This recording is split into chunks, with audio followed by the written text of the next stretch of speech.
So my name is Pablo Barudi from Stewart Investors Sustainable Funds Group, and I'm really delighted to be joined today by Jennifer Ward from HALMA and Sajaya Desai from our own Sustainable Funds Group.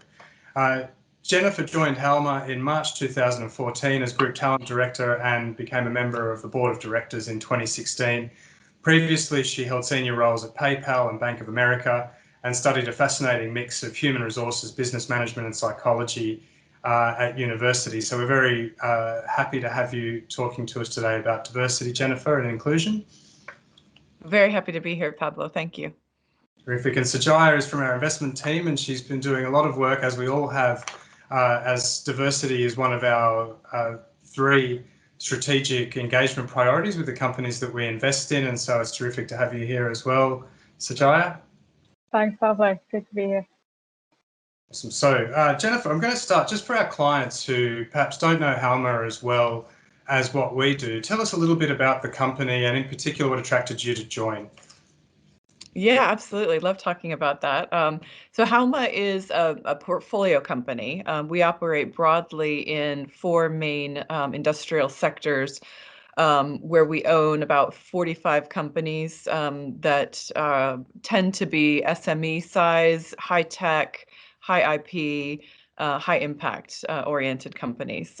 So everything from medical devices, inclusive of vital signs and respiratory products, all the way through to an environmental segment, which does things like gas detection and clean air monitoring and purification, water protection, as well as purification, etc. And then we operate in 2 safety sectors, one that's focused on industrial processes and making those safer. It's kind of the typical health and safety type products that you would see in big manufacturing settings. And then infrastructure safety, which is all about keeping people safe as they move about cities and transport networks, so airports, highways, trains, buildings in inner cities, etc.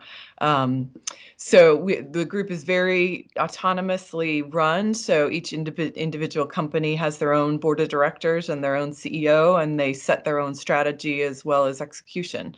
So that presents a very unique operating model for us to think about as we talk about the subjects of today.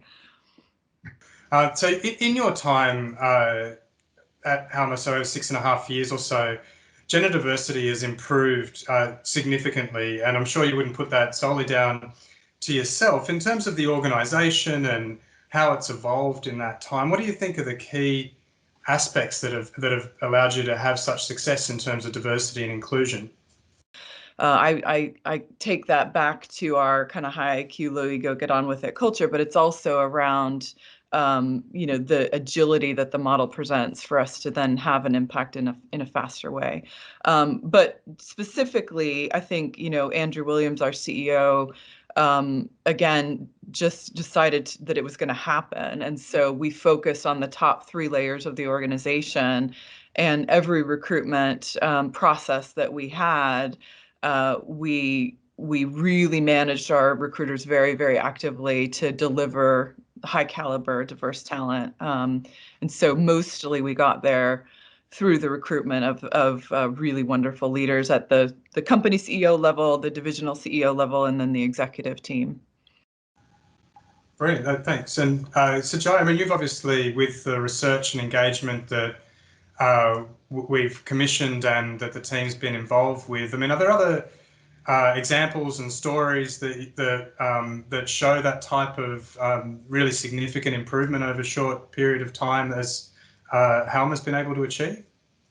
Yeah, absolutely. And I think in many ways it goes back to that commitment by a set of people within an organization towards a single goal. And so as with HALMA and Andrew Williams, there's a Japanese company that we know that focuses on both life sciences and information technology. And the company, diversity was something that they thought about, but wasn't exceptionally focused on through the company's history. But they introduced a new board member, a female board member, to a very small board. And this board member has spent her career in a variety of different tech-related fields within Japan. And through her career, has been very vocal on the importance of diversity within organizations.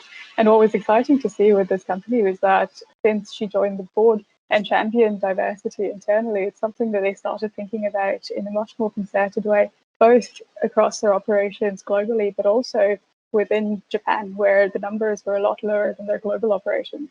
And it's something they've focused on over these past 6 years that she's now been a board member. We see significant improvement over this period of time in how they think about diversity and talk about it externally as well. So clearly, and with COVID and in times of crisis and difficulty, it's easy for diversity to be sidelined as a good to have rather than essential aspect. So I'm just wondering, are there ways in which that you can keep it on the agenda, whether it's at the board level or at the senior management level, to ensure that it doesn't get subsumed by these other issues that might seem more immediately urgent?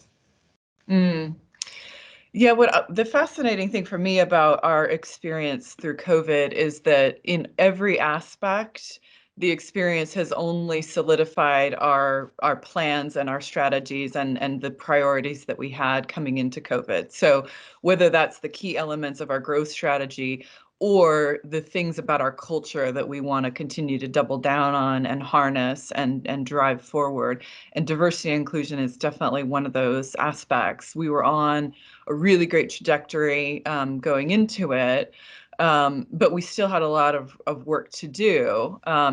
We had plans in place to implement a global parental leave policy for both genders, again, globally, which is challenging given our 45 company structure.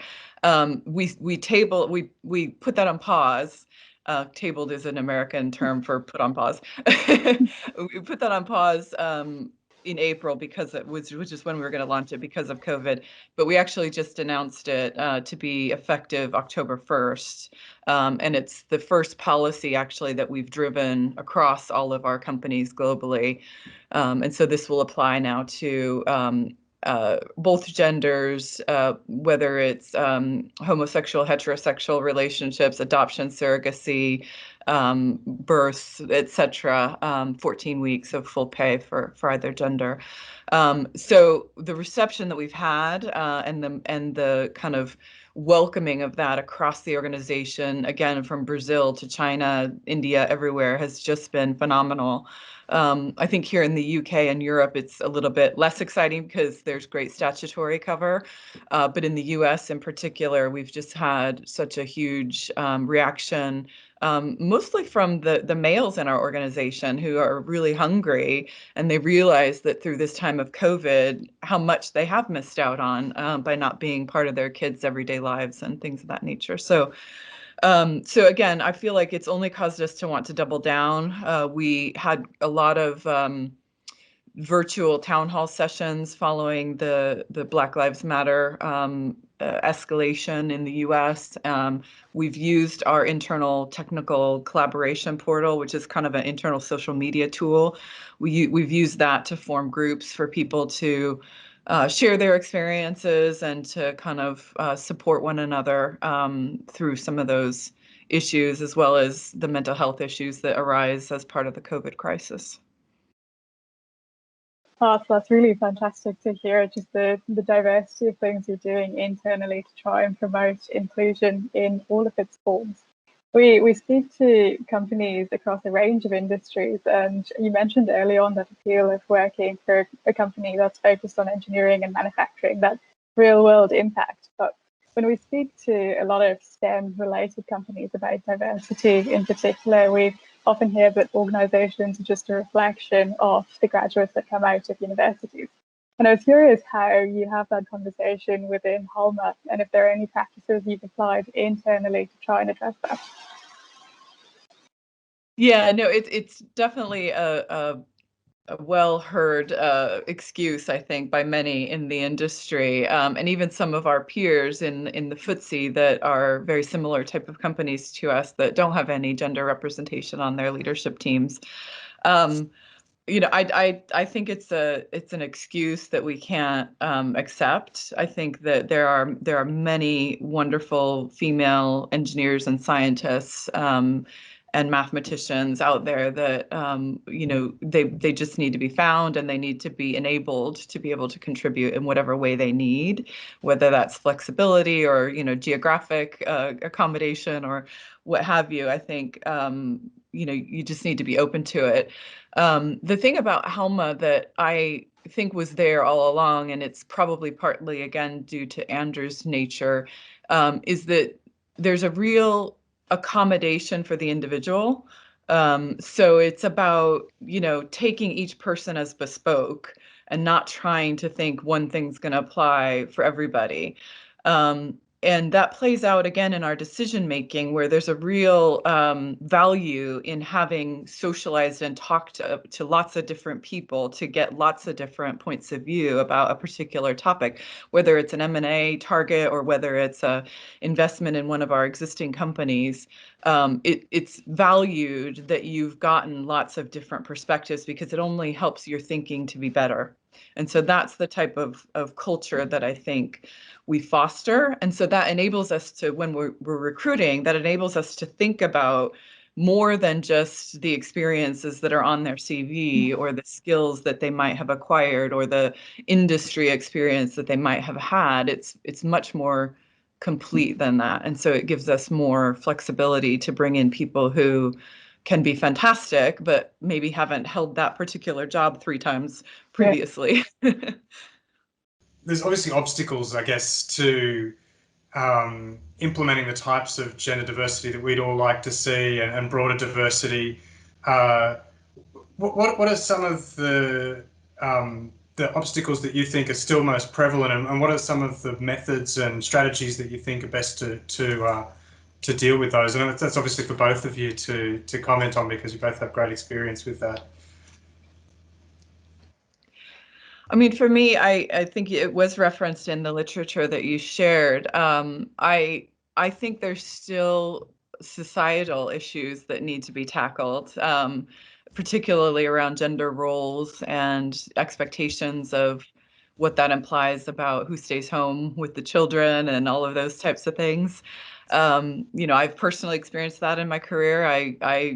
My children's schools only send messages to the moms, and they only expect the moms to be turning up at the school gates. And if somebody's sick, they always call the mom, and I, with the Ruth Bader Ginsburg death and all the publicity of her, I was reminded that, even back in her when her children were little, she experienced the same thing. And she used to say, this child has 2 parents. Why don't you call the dad for once, kind of a thing. And that's still playing out today for many women. And they then feel that guilt about not doing what is expected of them if they are working and if they aren't available, at a moment's notice if the school calls. So I think that needs to be taken care of, but it's going to be a long and slow and ongoing process, I think, for those types of societal expectations to change. Yeah, I think one of the obstacles that we come across a lot in our engagement is very often at the board level or at the level of executive management, we hear the suggestion that there aren't enough qualified women for that role at the moment. Companies are doing a lot of work nurturing women up the pipeline in terms of recruitment, in terms of mentorship, all of that. But we hear the answer that there aren't enough women right now to fill a board seat or a position in executive management. And I think, similar to Jennifer's answer earlier, to us, many times it sounds like an excuse. It sounds like a reason to not go out and search for a qualified woman to fill those positions. I think they're very much out there. They're very much capable and have done multiple things in a variety of different sectors. And to us, it's a question of, especially at the board level, what sort of experiences people are looking for. So at the level of the board, that diversity doesn't just pertain to diversity of gender or race, it's diversity of thought. So there is a number of highly qualified women, not only within the particular sector that the company operates in, but across a wide range of fields who could bring a lot of different experiences and perspectives that could be of utility to the company. So to us, that idea of not having enough women right now is something we come across a lot. That's a huge challenge that I think needs a reworking of mentality in terms of where women could fit within organizations and what experiences they could contribute. Yeah, I do find that reaction is often correlated with the expectation of they have to have, done this job exactly for 3 years. Because if you keep that mentality of specific experiences that somebody has to have had, then you're never going to break through. Our talent philosophy is, again, very much about IQ and learning agility. And those two things combined will pretty much ensure that no matter what the future holds, the person is going to be able to figure it out. And so for me, it's more about, can they learn, and do they have the capacity to do the job, and can they deliver the decision quality that we need, versus have they done something exactly like this 4 times previously? Yeah. So I just wanted to also, in terms of this hard stuff, and unconscious bias, I think, comes out in those comments around directors and whether what women are ready and able to take on board positions, and unconscious bias runs through organisations, runs through society. I mean, what are the ways that HALMA's sought to address that particular issue? We, back in 2016 or 15, I think it was, we did engage with some unconscious bias training across the top 300, 350 leaders in the group, which is really kind of all of the company leadership teams and up. But quite frankly, what I have found, and what some of the recent research has shown, is that just highlighting biases doesn't do anything to change them, and it doesn't help people move through towards solutions. And it almost served in some ways as an excuse for people that they could behave in a certain way because they were just unconsciously biased about it. So I have to admit, I'm not a fan of unconscious bias training. I'm more of a fan of the type of micro-learning that we've deployed, which is much more behavioral and specific, and they show how certain things impact diverse, types of audiences in different ways, and what you can do differently to not have that impact. So I think for me, that's more practical and more helpful. And actually people respond to it, I think, a lot more than just saying that their brain is wired in the wrong way somehow. One thing that I wanted to touch on was also the role of inclusion, as well as diversity, because you can have diversity of thought, but if you don't have that aspect of inclusion, it can all come to naught because you won't get the benefits. And so I'm wondering, just for you to reflect on, how important are the two to actually be together, and can they work without each other? And how do you sort of bring about both at the one time? Yeah, I think, to be honest with you, I think inclusion is almost more important than diversity in some ways, because you can bring diversity to the table, but if you don't include it, then you might as well not have brought it to the table in the first place. So I think, as I referenced earlier, I do think that HALMA's natural culture was always inclusive, because it was about bespoke and diversity of thought and including different perspectives. And once we just started focusing on getting different types of diversity into that inclusive environment, then it was able to really flourish. And I think now we've got a good balance of both. I will admit, though, that in some of our companies, based on where they are in the world and the size that they are, they might not have either, to be honest with you. And so that's the mission that we have, is to make sure that we, get that right inclusive culture and then start to seed in the diversity. But we think about it in that priority, I think, inclusivity first, because otherwise you're just wasting your time to try to force diversity in if it's not going to be included. Brilliant. No, that's a great insight there. That the inclusion needs to come first, and that's very, very tightly knit to culture, of course, as well, and that openness. So I just want to thank you from all of us at Stewart Investors for taking the time, Jennifer. We wish you and HALMA every success, and we really, really appreciate your insights, and look forward to being able to share this with our clients and other stakeholders. Thank you so much. Well, thank you so much for having me. It was really enjoyable. And Sujaya, I'd love to see more of the work you've done because it sounds fascinating. Absolutely. Yeah, we'd be very happy to share this with you. Definitely. That's great. Thank you.